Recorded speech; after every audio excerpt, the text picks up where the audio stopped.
The Federal Institute of Higher Education in Savannah was known for its academic excellence and the rigor of its faculty. Among the most distinguished professors was Dr. William Scott, the chair of political sociology. With his thick-framed glasses and perfectly combed gray hair, William had built a nearly mythical reputation over 15 years within the institution. To many, he was a brilliant intellectual. To others, an ideological tyrant. What no one dared to question was his power within that environment. His classes were carefully orchestrated performances where he expounded his strongly traditional, leftist views, citing Marxist theorists and ardently defending state-driven policies. Economic liberalism is nothing more than the institutionalization of inequality, William proclaimed as he walked between the rows of desks, his inquisitive gaze scanning for any sign of dissent among his students. Those who think differently are contaminated by false consciousness, manipulated by the holders of capital. In the front row, students Rebecca and Jennifer exchanged apprehensive glances. Both had learned in the previous semester that disagreeing with Professor Scott meant facing public humiliation and, invariably, low grades. Like most students, they had adopted the safest strategy: agree in public, criticize in private. "Does anyone have any comments?" William asked, his tone more intimidating than inviting. The usual silence settled over the room. It was the beginning of another semester under the unchallenged reign of Dr. Scott, until the door slowly opened. "Excuse me, Professor, may I come in?" All eyes turned to the young man waiting at the entrance. Tall, unassuming in appearance, wearing a simple navy blue t-shirt and jeans, he carried only a notebook and a pen in his hands. "And you would be?" William inquired, visibly irritated by the interruption. Ryan Thompson. I'm a transfer from the Federal University of Rio de Janeiro." William gestured for the young man to enter and take one of the empty seats at the back of the room. That name meant nothing to him, yet. "As I was saying before the interruption," William resumed, "meritocratic evaluation systems are veiled mechanisms for perpetuating established power structures." "Excuse me, Professor," Ryan's calm voice sounded from the back of the room. "But isn't that an excessive generalization? There are longitudinal studies that demonstrate significant social mobility in societies with transparent meritocratic systems." The silence that followed was thick, almost palpable. Some students turned to look at the newcomer with expressions ranging from admiration to concern. Challenging Professor Scott on the first day? Either the young man was very brave or completely unaware. William adjusted his glasses and smiled, a cold smile that didn't reach his eyes. "Mr. Thompson, right? Perhaps at UFRJ you have a more superficial view of critical sociology. Here, we value analyses that go beyond data manipulated by institutions funded by international capital. With all due respect, Doctor, data has no ideology.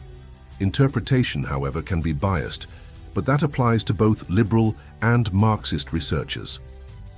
The direct, unhesitating response left William momentarily disconcerted. Regaining his composure, he countered, "I see we have a defender of naive positivism among us. I suggest you read Gramsci and Bourdieu before our next class." "I've already read both, Professor, and also Karl Popper, Raymond Aron, and Thomas Sowell. I believe the clash of ideas is essential for the progress of knowledge. Don't you agree?" The challenge was laid and the entire class sensed it. A few weeks later, the clashes between Professor William and student Ryan had become the most talked about topic in the halls of the Institute. In every class, the young man found gaps in the professor's arguments and exploited them with surgical precision. What surprised everyone the most wasn't just Ryan's erudition, but his serenity in the face of William's increasingly aggressive attacks. While the professor raised his voice and resorted to arguments from authority, the student remained calm, basing his counter-arguments on historical evidence and statistical data. "How is it possible that you've read so many authors at just 22 years old?" William once snapped, after Ryan accurately cited an obscure article by Foucault. "My father has an extensive library, Professor, and he's always valued intellectual pluralism." What William didn't know, and no one else at the institution, was that Ryan's father wasn't just any academic. Thomas Thompson was the newly elected governor of Georgia, a center-right politician who had defeated the candidates supported by social movements and unions, many of which William was a part of as an activist. Thomas's election had been a hard blow for the left in Georgia. During the campaign, William had even participated in rallies against the candidate of the businessmen, as he referred to Thomas. In his classes, he frequently cited the policies proposed by the new governor as examples of predatory neoliberalism threatening social progress. Ryan listened in silence, absorbing every criticism, every distortion. His father had suggested he study in another state to avoid the weight of his surname, but the young man had insisted on staying in Georgia. "I want to be judged for who I am, not for who my father is," he argued. And so he enrolled using only his mother's surname, Thompson, instead of the well-known Almeida Thompson, which would immediately identify him as the governor's son. The situation reached a critical point when William dedicated an entire class to criticizing the new privatization program announced by the state government. "It's a project that benefits only the governor's friends while harming the most vulnerable population," he stated categorically. "Professor, have you read the project in its entirety, or are you basing your analysis solely on the opposition's comments?" Ryan asked, with his usual serenity. William glared at the student with evident irritation. "Obviously, I've read the project, Thompson, and my analysis is shared by numerous experts." "Curious," Ryan replied, pulling some papers from his backpack, "because I have the full version here, and it includes social protection clauses that directly contradict your earlier statement." William felt the blood rush to his face. His hands trembled slightly as he tried to maintain his composure in front of the class, which now watched with renewed interest. For the first time in years, his intellectual authority was being publicly challenged, and worse, with arguments he couldn't easily refute. That night after class, William remained in his office ruminating over what had happened. Something about that young man deeply unsettled him. It wasn't just the intelligence or the uncommon erudition. It was as if Ryan knew exactly which points to attack, which weaknesses to expose. Determined to regain control of the situation, William devised a plan that, in his view, would put the young man in his place. The next morning, posters spread throughout the Institute's halls announced an extraordinary event. Great Academic Debate: Neoliberalism versus Social State. Dr. William Scott invites the academic community to an open discussion. The date was set for 2 weeks later in the main auditorium, which could hold over 300 people. The buzz was immediate. Public debates weren't common at the institution, especially not ones organized by William Scott, known for his aversion to having his ideas contested outside the controlled environment of the classroom. When Ryan arrived on campus, Jennifer intercepted him in the parking lot. "Have you seen the posters?" she asked, visibly worried. "Not yet. What's going on?" "Professor Scott is organizing a public debate, and from what people are saying, he plans to invite you as his opponent." Ryan maintained a neutral expression, but inside a wave of unease washed over him. One thing was confronting the professor in the classroom, an environment he knew well. Another entirely different matter was facing him on stage in front of the entire academic community, including other professors and staff who, for the most part, shared William's political convictions. "I see," he replied calmly. "We'll see what happens." In class that day, as expected, William made the formal invitation. "Mr. Thompson, since you seem to have answers for everything, I'd like to invite you to a more structured debate. I believe it would be educational for the entire class to see your ideas, confronted with a truly critical analysis." The emphasis on truly didn't go unnoticed. It was an explicit challenge, laden with insinuations. William was confident that on his turf, with allies in the audience and the added pressure of public exposure, he would finally unmask the audacious young man. "It will be my pleasure, Professor," Ryan replied, to the surprise of many who expected a refusal. "I suggest we define the format and rules of the debate beforehand to ensure a productive discussion." William nodded, satisfied. The plan was in motion. In the days that followed, anticipation took over the campus. Groups formed debating who would emerge victorious from the clash. Most bet on the professor's experience and sharp rhetoric, but a surprising number of students secretly rooted for the young man who had achieved what no one else had dared, challenging William Scott's intellectual monopoly. Ryan, for his part, dedicated himself intensely to preparation. He knew William planned a coordinated attack, likely with citations from obscure authors and complex statistics that would be difficult to refute in the heat of the moment. He studied exhaustively, reviewing data and theories, anticipating possible lines of attack. One evening, while having dinner with his father at the governor's residence, Ryan finally mentioned the upcoming debate. "Are you sure you want to go through with this, son?" Thomas asked, concerned. "You know how hostile academic environments can be to divergent views." "I'm sure, Dad. This isn't about politics or ideology. It's about intellectual integrity. Professor Scott uses his position to indoctrinate, not to educate. Someone needs to show that there are other perspectives." Thomas watched his son with a mix of pride and apprehension. He had always known Ryan was special. His intelligence and maturity far exceeded those of most young people his age. But he also knew well the methods of academic activism, capable of destroying reputations when challenged. "You're using Thompson, right? No one knows you're my son." Ryan confirmed with a nod.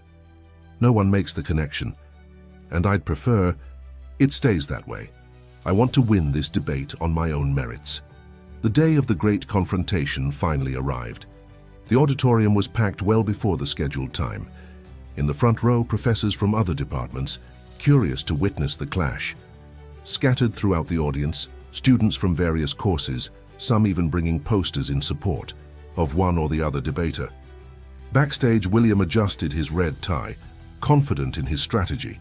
He had prepared a devastating opening, filled with references to thinkers he doubted Ryan knew.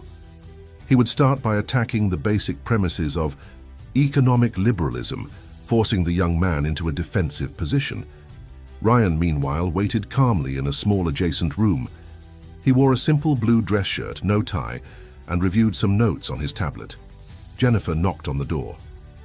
"Are you okay?" she asked, noting his apparent calm. "Yes, I'm ready. He's brought reinforcements, you know, to political economy. Professors are in the audience, and I heard they'll ask questions during the public participation phase." Ryan smiled. "I figured something like that would happen. Don't worry." The debate began promptly at 7 in the evening. The Institute's director, Dr. Maxwell Peterson, made a brief introduction, explaining the rules. Each debater would have 20 minutes for their initial presentation, followed by 10 minutes of rebuttal and 5 minutes of counter-rebuttal. Afterward, the audience could ask questions, alternating between the two speakers. William, as host and challenger, spoke first.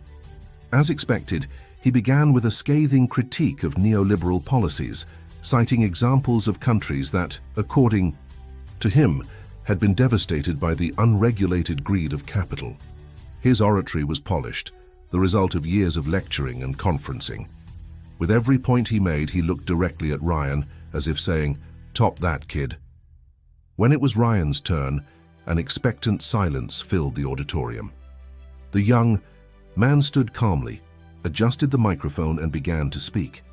To the surprise of many, he didn't start with a passionate defense of liberalism, as William had expected. Instead, he adopted a Socratic approach. "Before we discuss which economic system is superior, we need to clearly define what we mean by superior. What are our criteria? Income distribution, economic growth, individual freedoms, social mobility." With each criterion mentioned, Ryan presented concrete data comparing countries with varying degrees of state intervention. He didn't completely reject the role of the state, as William had insinuated he would, but advocated for a balance based on evidence, not ideological dogma. The real debate isn't between the state and the market, but rather which combination of these elements produces the best outcomes for the greatest number of people, especially the most vulnerable. As Ryan progressed in his argumentation, William's expression changed. The confident smile gave way to a tense look. This wasn't the confrontation he had imagined. Instead of an arrogant young man defending savage capitalism, he was facing a sophisticated opponent who mastered both theory and empirical data. When the time for rebuttal came, William abandoned his prepared script and launched more direct attacks. What Mr. Thompson defends is nothing more than a polished version of the same policies that benefit economic elites at the expense of the working class. Ryan, in his counter-rebuttal, maintained the serenity that characterized him. "I respect your passion, Professor Scott, but passion doesn't replace evidence. The data I presented isn't mine. It's from internationally respected institutions. If it's wrong, show us where the error lies. If it's correct, perhaps it's time to revisit some of our convictions." The audience question phase was even more tense. As Jennifer had warned, two professors allied with William asked questions clearly aimed at destabilizing Ryan. To everyone's astonishment, the young man not only answered with precision, but also cited works by the professors themselves that contradicted the arguments they were now presenting. After 2 hours of debate, the atmosphere in the auditorium was electric. Enthusiastic applause echoed as the director concluded the event, thanking both participants for their contribution to the pluralism of ideas in academia. In the halls, groups of students animatedly discussed what had happened, divided between admiration for Ryan's courage and surprise at the fragility of William's responses to deeper questioning. The professor left the auditorium quickly, ignoring student journalists trying to get statements. His face was red, his forehead covered in a thin layer of sweat. The plan had failed spectacularly. Instead of exposing Ryan as an arrogant young man with superficial ideas, he had ended up exposing his own intellectual limitations. Back in his office, William slammed his briefcase on the desk. How had this happened? Who was that young man, really? Determined to find out more about his adversary, he turned on his computer and accessed the academic system, pulling up Ryan Thompson's file. The basic data was there, transferred from UFRJ, exemplary grades, enthusiastic recommendation letters from renowned professors. But there was something more, something he couldn't quite put his finger on. In the week following the debate, the campus buzzed with discussions about the intellectual clash. The video of the event, originally restricted to the institute's internal network, had leaked to online platforms and was accumulating thousands of views. Commentators from various media outlets analyzed the arguments presented, and surprisingly, most recognized the superiority of Ryan's performance. William Scott avoided the common areas of the institution. His classes became tense monologues without the usual interaction with students. The aura of unquestionable authority that had surrounded him had faded, and now even students who had previously remained silent began to ask challenging questions, inspired by Ryan's courage. The professor spent hours in his office, ruminating over his public defeat. What troubled him most wasn't just the blow to his ego, but the feeling that there was something about Ryan he couldn't uncover. Preliminary research revealed nothing beyond the expected, a brilliant student with an impeccable academic record. But that didn't explain the level of sophistication in his arguments or his detailed knowledge of specific public policies in Georgia. It was then that William decided to dig deeper. Using his contacts at the Federal University of Rio de Janeiro, he requested more detailed information about Ryan's time there. The response came 2 days later via email, and its contents left him stunned.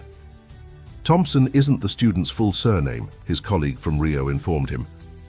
The original records show Ryan Almeida Thompson, son of Thomas Almeida Thompson. William felt the blood freeze in his veins. Thomas Almeida Thompson, the governor. The man he had fiercely criticized for years, calling him an oligarch disguised as a modernizer and an enemy of the people. Ryan wasn't just a brilliant student. He was the son of his most prominent political adversary.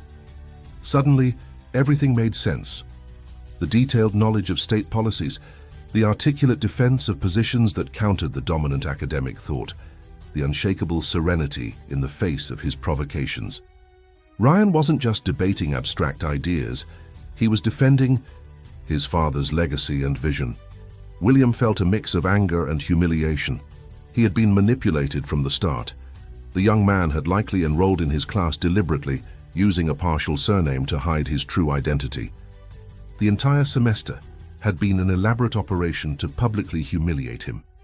Determined to expose what he considered a farce, William prepared a dossier with his findings.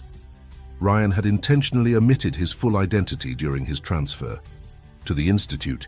This could be considered an ethical violation, perhaps even grounds for invalidating his enrollment. He planned to take the case to the administration and, if necessary, to the press. The next day, William arrived early on campus, determined to meet with the director as soon as possible. To his surprise, he was informed that Dr. Peterson had requested his presence at an extraordinary meeting at 10 a.m. without specifying the subject. Intrigued but confident he would have his chance to present his findings, William headed to the director's office at the appointed time. Upon entering, he immediately sensed something was wrong. Besides the director, the room was occupied by Dr. Olivia Carter, head of the sociology department, and Kevin Matthews, the institute's legal advisor. All had grave expressions. "William, please sit," Peterson said, indicating an empty chair. "We have serious matters to discuss." Before William could mention his findings about Ryan, the director continued. "We've received a formal complaint from a group of parents and students regarding your conduct in the classroom. They allege that you've used your position to intellectually coerce students, silencing dissenting opinions and penalizing those who dare to disagree with your political views with low grades." William felt his face flush. "This is absurd. I'm being attacked for defending progressive principles in a time of conservative advancement, and I know exactly who's behind this." "Please don't interrupt," Peterson cut in with unusual firmness. "The complaint is accompanied by substantial evidence, recordings of your classes, testimonies from over 20 current and former students, copies of evaluations with your comments that clearly demonstrate ideological bias in grading." William paled. How could they have so much evidence? He had always been careful. Furthermore, the director continued, "In our preliminary investigation of these allegations, we discovered a troubling pattern. This isn't the first time you've faced similar accusations, is it?" The question hung in the air like a verdict. William knew exactly what Peterson was referring to. 7 years earlier, while teaching at a university in Texas, he had faced similar allegations. The case had been swept under the rug thanks to the intervention of the dean, a sympathizer of his political views, and William had managed to transfer to the institute in Savannah, where he had rebuilt his career. That case was dismissed due to lack of evidence, William replied defensively. "Not exactly," countered Kevin Matthews, opening a folder. "We have here copies of internal documents from that institution that clearly show an agreement was made for you to voluntarily resign, avoiding a formal investigation. An agreement that, I must say, violates basic principles of academic ethics." William felt his stomach sink. How had they obtained those documents? The entire process had supposedly been sealed. "Let me get straight to the point, William," Peterson said, interlacing his fingers on the table. "The board of directors will meet next week to decide your future at this institution. For now, you are temporarily suspended from your teaching duties. Your courses will be taken over by substitute professors until the conclusion of the investigation." "This is a setup, a political witch hunt," William protested, standing abruptly. "And I know exactly who's behind this. Ryan Thompson, or rather Ryan Almeida Thompson, the governor's son." The confused glance exchanged between Peterson and Dr. Carter made William realize he had made a mistake. They didn't know. "The governor's son studies here?" asked Carter, genuinely surprised. "Yes," William replied, trying to regain control. "Ryan Thompson, the transfer student from UFRJ, is the son of Thomas Almeida Thompson. He omitted part of his surname to hide his identity. This whole thing was a trap to publicly humiliate me." Peterson frowned. "William, the complaint we received was organized by a group of parents led by Mrs. Amanda Reynolds, mother of student Jennifer. Ryan Thompson is not among the complainants, though his name appears in several testimonies as someone who finally had the courage to stand up to your intellectual authoritarianism." The revelation hit William like a punch. There was no conspiracy. The parents and students had mobilized spontaneously, inspired by Ryan's courage during the debate. The young man hadn't needed to do anything beyond publicly exposing the flaws in William's arguments. In the days that followed, more revelations came to light. Jennifer Reynolds, a close friend of Ryan's, had indeed discovered his full identity weeks earlier, but had sworn to keep it secret. He wanted to be judged for his ideas, not his surname, she explained to curious classmates. The local press eventually connected the dots, and headlines like "Governor's Son Challenges Militant Professor," "Exposes Indoctrination at Federal Institute" began circulating.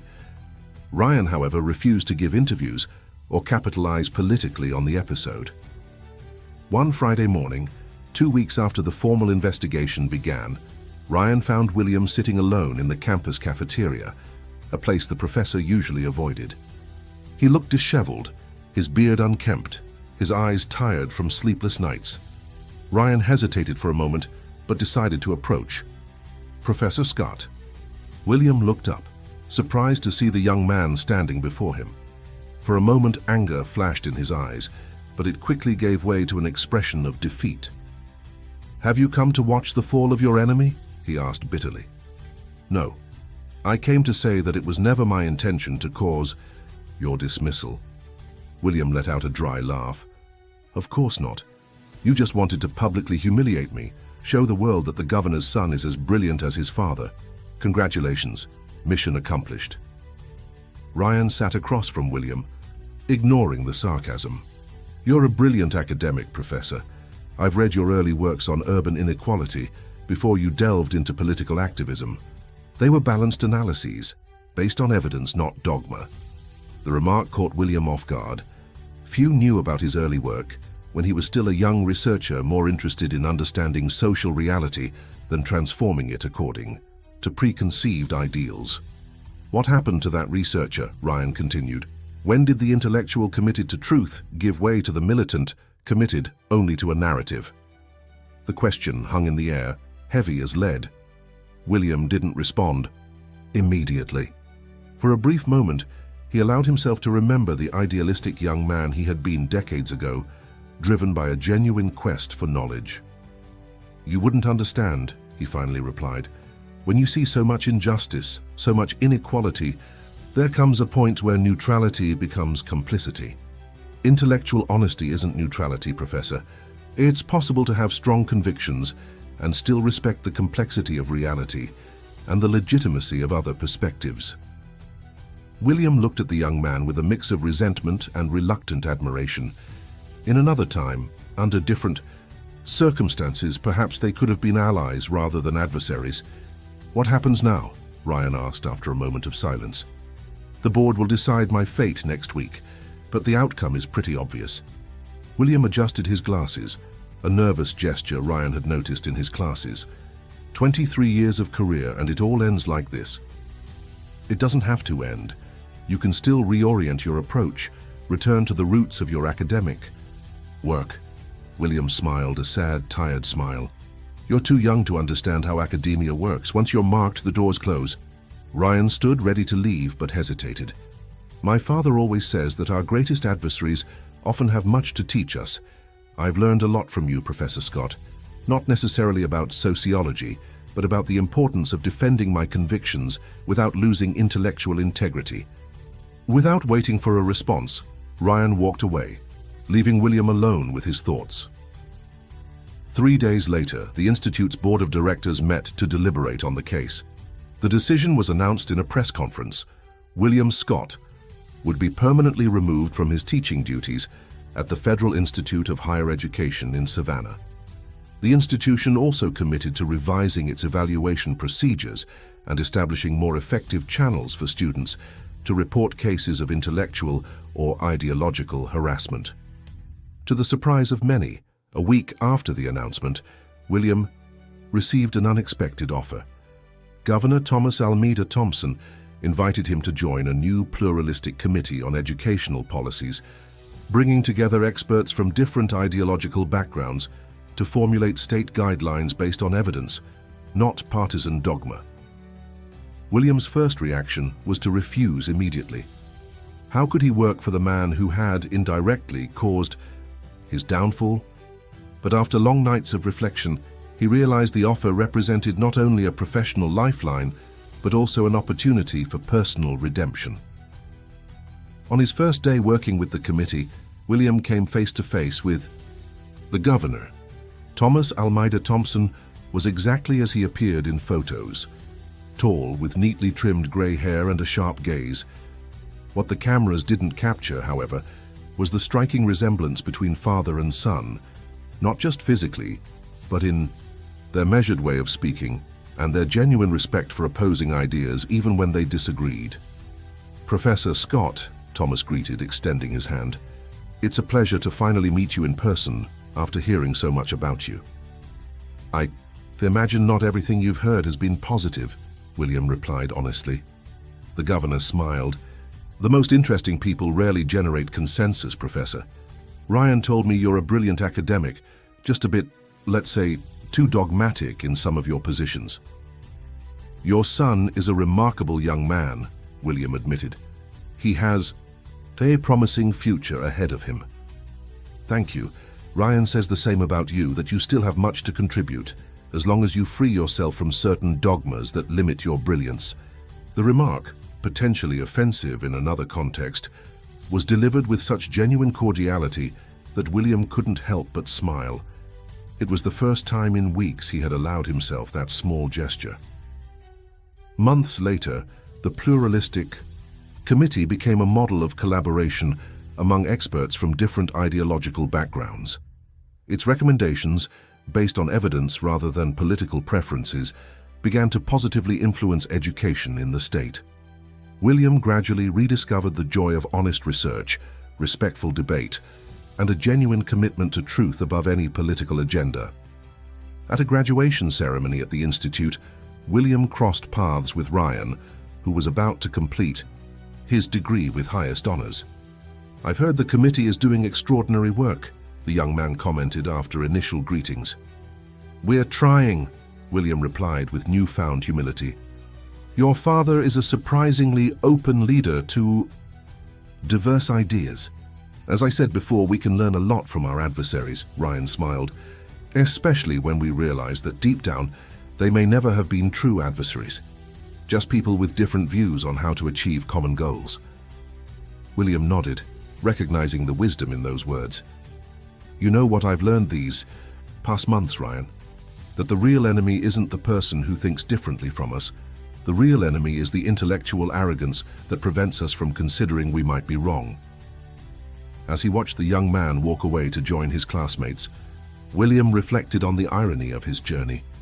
It had taken a devastating defeat, the loss of his position and prestige, to finally find something far more valuable: the intellectual humility that opens doors to true knowledge. At the graduation event days later, to everyone's surprise, William was invited to give a brief speech.